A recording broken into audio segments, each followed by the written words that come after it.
আজকে আপনাদেরকে দেখাবো গাছপালা ঘরে নেওয়ার পরে গাছপালাগুলোকে পোকার আক্রমণ থেকে কিভাবে রক্ষা করবেন।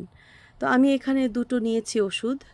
এই দুটো লোজ, হোম ডিপো, অ্যামাজন সব জায়গায় পাওয়া যায়। সেভিনটা সম্ভবত ওয়ালমার্টেও পাওয়া যায়।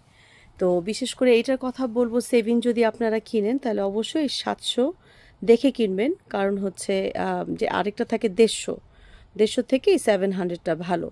আর আপনারা এটা কনসেন্ট্রেট আছে ওইটাও কিনতে পারেন, এখানে রেডি টু ইউজ আছে। তো আজকে আমি এটা দিব, আমি গুলিয়ে নিয়েছি।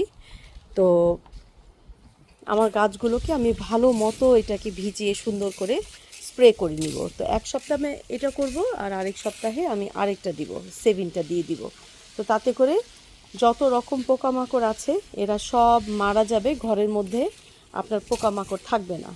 আর তারপরও ভালো মতো খেয়াল করতে হবে, যদি কখনো কোনো পোকা দেখেন অবশ্যই ঘরেও পারলে আরেকবার স্প্রে করে দিতে হবে।